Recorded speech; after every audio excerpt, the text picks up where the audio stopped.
Friend, I'm Gopi Kumar Srivastav, and this is my fourth video of class 12, chapter 12, Indian economy of environment and sustainable development. So let's understand new topic sustainable development. ये जो topic है बहुत बार exam में आता है, बहुत बार पूछा जाता है. सो ये टॉपिक बहुत ही इंपॉर्टेंट है सभी स्टूडेंट के लिए. चलिए हम लोग इसको समझते हैं. Sustainable development is the process of economic development.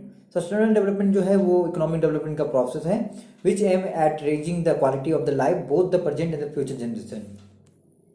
मतलब यहाँ कहा गया है कि जो सस्टेनेबल डेवलपमेंट है वो सिर्फ प्रेजेंट पे डेवलपमेंट नहीं करता है, विकास नहीं करता है, वो फ्यूचर के बारे में भी ध्यान देता है.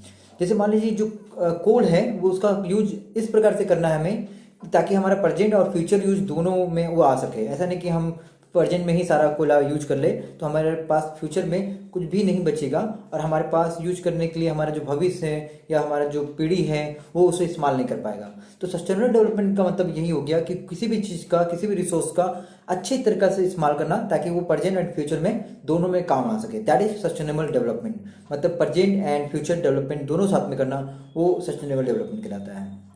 Without threatening the natural endowment and the environment, the most widely recognized definition of sustainable development as the phrase by the Brundtland Commission in 1857 इसके द्वारा एक बहुत अच्छा डेफिनेशन दिया गया था जो कि है sustainable development is the development that meet the need of the present generation. बिल्कुल सही. जो प्रेजेंट जनरेशन का जो नीड है without the impairing the reducing the ability of the future generation to meet their own need. मतलब यहाँ पे ये कहा जा रहा है कि हमें जो प्रेजेंट जनरेशन के साथ हम प्रेजेंट जनरेशन का हमारा जो जरूरत होगा या रिक्वायरमेंट जो होगा उससे तो पूरा करेंगे, साथ में जो फ्यूचर जनरेशन है उसके लिए भी हम लोग क्या करेंगे, एबिलिटी रखेंगे मतलब रिसोर्सेज का, ताकि वो खत्म ना हो जाए. मतलब हमें दोनों चीज़ों पर ध्यान देना है, चाहे वो प्रेजेंट हो या फ्यूचर हो, दोनों तरह के रिसोर्स को हमको अच्छे से संभाल के रखना पड़ेगा. ठीक है, दैट इज सस्टेनेबल डेवलपमेंट. सो अब हमारे पास है features of sustainable development. Sustainable development का क्या फीचर है, क्वेश्चन एग्जाम में बिल्कुल पूछ सकता है. चलिए देखते हैं. The main feature of sustainable development are as under. Sustained rise in the real per capita income and the economic. मतलब यहाँ पे ये कहा गया है कि सस्टेन मतलब लगातार राइज होगा पर कैपिटा में और इकोनॉमिक में. पर कैपिटा का मतलब होता है पर व्यक्ति आय. हर व्यक्ति का जो इनकम होता है उसे हम लोग पर कैपिटा इनकम बोलते हैं. और इकोनॉमिक मतलब कि उसका आर्थिक स्थिति में विकास होना. मतलब देखा जाए लमसम मतलब जो इनकम है या लोगों की जो आर्थिक स्थिति है, जो कंडीशन है उसमें सुधार आना. तो सस्टेनेबल डेवलपमेंट के कारण ये होता है, ये इसका फ्यूचर है. Welfare there should be sustain rise in the real per capita income and the economic welfare over the time. यहाँ कहा गया है कि सस्टेनेबल डेवलपमेंट के कारण जो रियल पर कैपिटा इनकम है या फिर इकोनॉमिक वेलफेयर है वो ओवर द टाइम बिल्कुल बढ़ा है, अच्छे से बढ़ा है. ठीक ना. फिर इसके बाद है rational use of natural resource. Rational का मतलब यहाँ पे होता है समझदारी के साथ. मतलब जो नेचुरल रिसोर्स होगा, जो प्राकृतिक संसाधन है, उसका हम लोग रेशनली यूज करेंगे, अच्छे प्रकार से यूज करेंगे. Sustainable development does not means that the natural resource should be not used at all. It simply means that the natural resource be rationally used in a manner that such that they are not excessively exploited. मतलब यहाँ पे rational use मतलब यहाँ पे ये बताया गया कि ऐसा नहीं कि हम कोई भी रिसोर्स को यूज नहीं करेंगे. बिल्कुल हम लोग यूज भी करेंगे पर हम लोग बहुत समझदारी से यूज करेंगे. हमें उतना ही यूज करना है जितना हमारा जरूरत होगा. ठीक है, उसको बोलते हैं हम लोग rational use of natural resource. मतलब नेचुरल रिसोर्स का यूज के लिए आपको नहीं मना किया जा रहा है, मतलब कि आप उसको यूज कीजिए, बिल्कुल कीजिए, बट ऐसे कीजिए कि आपका वो अवेलेबल भी हो फ्यूचर के लिए भी. ठीक है, वो एक्सप्लॉइट ना हो, वो खत्म ना हो. अगला है हमारे पास ability of future generation to fulfill their need.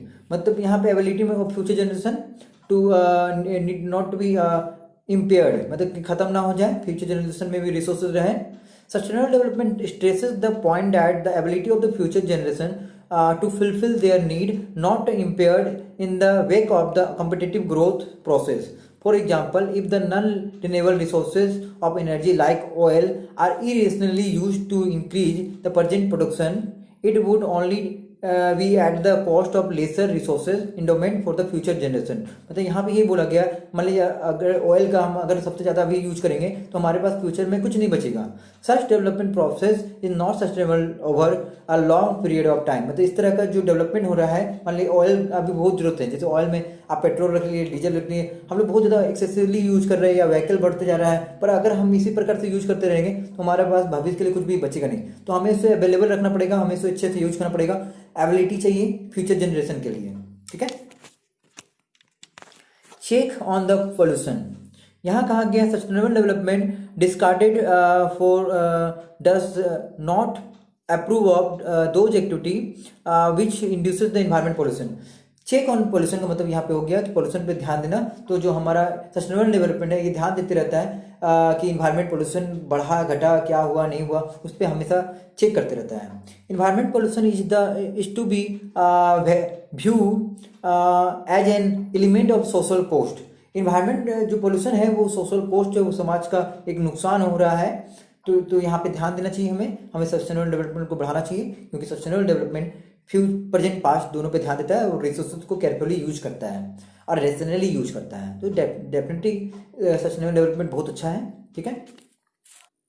So we have the next topic, strategies और for the sustainable development. The sustainable development करने के लिए मेथड क्या होगा, तरीका क्या होगा, प्रोसीड्यूर क्या होगा, रूल क्या होगा।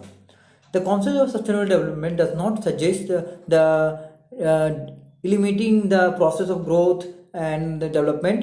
Sustainable development only suggests a judicial or optimum utilization of resource. The sustainable development का मतलब होता है किसी भी रिसोर्स का ऑप्टिमम यूटिलाइजेशन करना, अच्छे से इस्तेमाल करना, है ना। तो चलिए कौन कौन सा ऐसा मेथड है जिससे हम लोग सस्टेनेबल डेवलपमेंट अच्छे से कर सकते हैं। तो पहला लिखा है input efficient technology. We are to devise सर्च production technology which are input efficient. मतलब हमें इस प्रकार का प्रोडक्शन टेक्नोलॉजी लाना चाहिए जो इनपुट इफिशिएंट हो, जो बहुत ही प्रभावशाली हो, बहुत ही अच्छा हो। It means output is maximum. This will moderate the stress on the resources endowment per unit of input. मतलब यहाँ पे ये बोल रहा है कि हमारा आउटपुट जो है अच्छे इफिशिएंट टेक्नोलॉजी से क्या होगा, बढ़ेगा। ठीक है। Use of environmental friendly source of energy, मतलब हमें उस तरह का एनर्जी यूज करना है जो इन्वायरमेंटल फ्रेंडली हो, इन्वायरमेंट के साथ अच्छे से काम करें। जैसे एलपीजी या सीएनजी, ये इन्वायरमेंट के साथ फ्रेंडली है, ठीक ना। The use of this fuel must be encourage in place of petrol और डीजल। मतलब पेट्रोल और डीजल की जगह एलपीजी को इनकरेज करना चाहिए, which emit huge amount of carbon dioxide adding to be the stock of green house gases. मतलब जो पेट्रोल है या डीजल है वो बहुत ज़्यादा कार्बन डाइऑक्साइड छोड़ते हैं, जिसके कारण ग्रीन हाउस गैसेस का पैमाना जो है या जो अमाउंट है वो बढ़ जाता है, ठीक ना, जो कि दिक्कत है। तो उसकी जगह एलपीजी और सीएनजी बहुत ही अच्छा विकल्प है और ये इन्वायरमेंट फ्रेंडली भी है।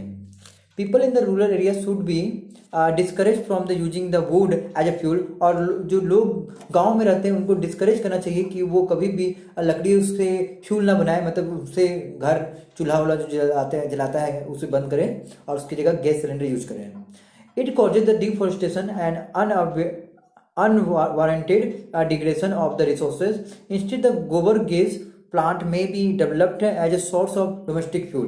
मतलब यहाँ बोला जा रहा है बड़ी इंपॉर्टेंट बात, गोबर गैस प्लांट बनाना चाहिए ताकि डोमेस्टिक फ्यूल का जो ईंधन है जैसे गैस सिलेंडर के रूप में जिसे हम लोग यूज करते हैं वो काम आए। ठीक है। तो वुड का यूज ना करके गोबर गैस प्लांट लगाया जाए। ठीक है, बहुत अच्छा विकल्प है जिससे इन्वायरमेंट सुरक्षित रहता है। अगला है integrated rural development. Integrated rural development must be given high priority in the program of state planning. मतलब यहाँ पे कहा गया है कि इंटीग्रेटेड रूरल डेवलपमेंट प्रोग्राम लाना चाहिए। This will generate the employment opportunity, मतलब यहाँ पे एम्प्लॉयमेंट मिलेगा and in the rural area and restricting the migration to the urban area. अगर मान लीजिए कि अगर नया नया अपॉर्चुनिटी दिया जाए गांव में तो लोग गांव छोड़ के शहर नहीं जाएंगे, गांव में ही रहेंगे और काम करेंगे, मतलब माइग्रेशन नहीं होगा। If the rural and urban migration is check, और दोनों का माइग्रेशन को चेक किया जाए, the transportation need will automatically be reduce. मतलब जो ट्रांसपोर्टेशन है वो ऑटोमेटिक रिड्यूस हो जाएगा और खर्चा बचेगा, बहुत कुछ बचेगा। ठीक है, तो ये बहुत ही अच्छा उपाय है। Convert the sunlight into the solar energy, बहुत इंपॉर्टेंट बात किया गया कि जो सनलाइट है उससे सोलर एनर्जी बनाई जाए। ठीक है। India is endowed with the abundant sunlight. India में सनलाइट का कमी नहीं है, बहुत ज़्यादा है। Sunlight is both environment friendly as well non exhaustible source of energy. Environment क्या है, वो इन्वायरमेंट फ्रेंडली भी है और नॉन एग्जॉस्टेबल भी है, मतलब कभी ख़त्म भी नहीं होता है। ठीक है, सनलाइट ऐसा चीज़ें हैं। Conversion of solar energy into the electricity is no longer as distance dream. मतलब हमारा जो सपना है वो साकार हो चुका है, वो सपना ही नहीं रहा। हम लोग आज सनलाइट से बिल्कुल सोलर पैनल के हेल्प से जो है हम लोग इलेक्ट्रिसिटी को जनरेट करते हैं, बनाते हैं through the technology yet is become widely innovative. तो हमारा जो टेक्नोलॉजी है, नया तरह का जो इनोवेटिव टेक्नोलॉजी है।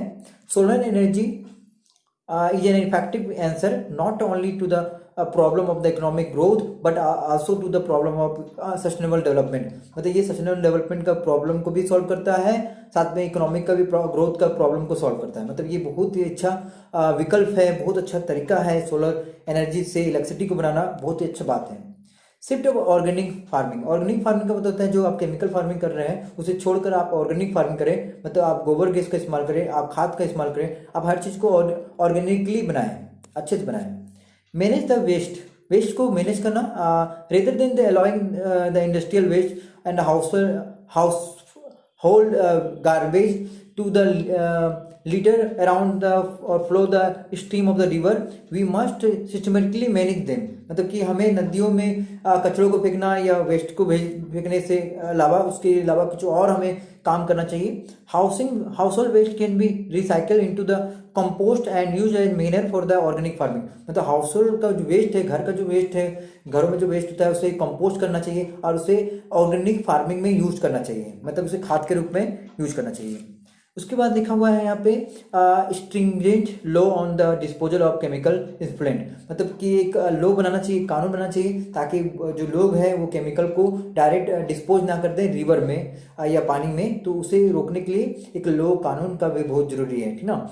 सो यहाँ पे हमारा ये टॉपिक बिल्कुल कंप्लीट होता है, बट एक टॉपिक और है, awareness to the conserve natural assets for the intergeneration. यहाँ पे ये कहा गया लोगों को जागृत करना कि हमारे लिए नेचुरल रिसोर्स कितना इंपॉर्टेंट है, वो हमारा संपत्ति है और वो बहुत ही इंपॉर्टेंट है, ठीक है। तो इस प्रकार से आप देख सकते हैं चिपको मूवमेंट किया गया था, जहाँ पे एक आदमी पेड़ों को काटने गया था, बहुत सारे लोग क्या करते थे, पेड़ से चिपक जाते थे कि नहीं मैं इसे काटने नहीं दूंगा।